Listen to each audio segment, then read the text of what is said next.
Hello there, Ray here, and today I would like to show you some fast techniques that I use to break bedrock. In some cases, you want to break just one or a couple pieces of bedrock, and with these techniques, you can do it fairly quickly.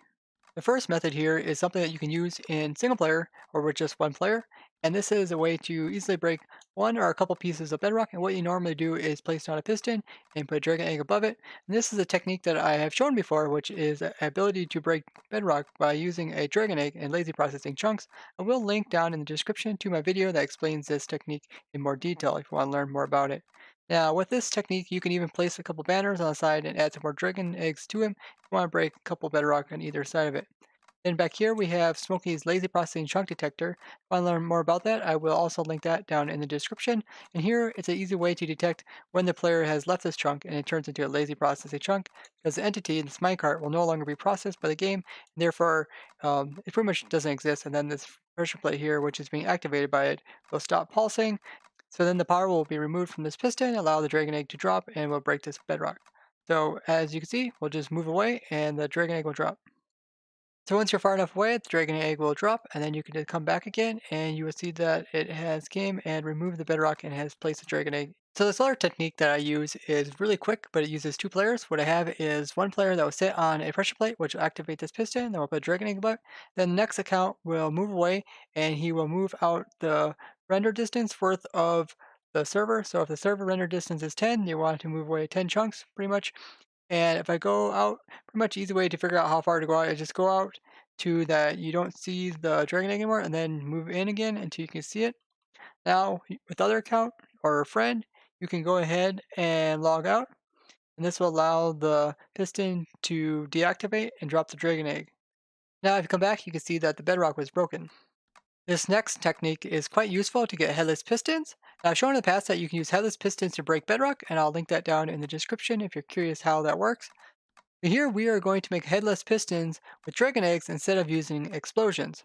So here I have a really compact and fast way to make headless pistons, and what I got is a lazy processing chunk detector attached to this piston, which is sticky, pulling this redstone block. What occurs is that when the power is removed, the piston will remove this redstone block, allowing the dragon egg to start to fall.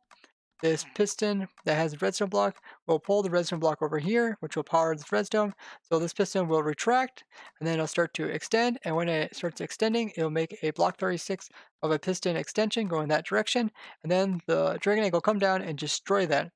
And then the power that is over here will be sent through here and it go through this repeater, which will lock this system, preventing this piston from retracting again, even if this detector back here starts sending power back through here again. So it's important that we remove the piston's head while it's still extending in block 36 form. Otherwise, if you let it fully extend and then you try to remove the head, you'll also remove the base. But if you do it while it's extending, then the game won't keep track of it and you can remove it without removing the base as well. We can go ahead and try this. Notice that there is a piston head here, and if we just go back a ways, so if we move back to the location again, we can see that there will be a dragon egg replacing the piston head, and this is just a piston base. This is quite useful because then you can come in and you can use this to break bedrock in a lot of different ways, such as what Myra and Uriel showed, where you can set up the pistons and chain them together to even break bedrock from the side. And this is an easy way to set that up. I also have another version here which uses a player. So this one here will work exactly the same as that one, except there is a player in the back, which makes it a lot easier. So the way that I normally work this system is that I'll just leave one player out AFK at about 10 or 12 chunks, depending on what your server render distance is. And then I will constantly just log in and out with one account. This way it's really easy to be able to set this up, log out, have it break the bedrock, then log back in, and then work on the next area. So here you can see that I will just move out and then I'll log out the other account. Now we'll see it do the exact same thing with the other method, except this one's a little bit easier to set up if you have two accounts. And this is also pretty nice to use as well, because you can come in here and like place in some blocks like so. And then what you can do is have it so that it will be able to break some of the blocks that are around it. So if I did something like this, and then I remove this power, that power as well, I remove this power, you can see that it broke that bedrock there.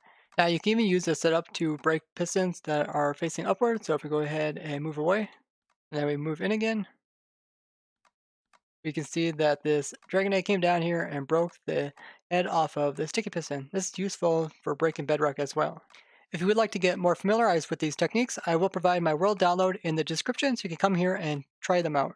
Some quick ways to break bedrock in survival. So if you guys found this interesting, show me the like and share this with others. If you'd like to see more contraptions like this for survival, subscribe as well as hit the bell button. And if you have any questions, just ask in the comments.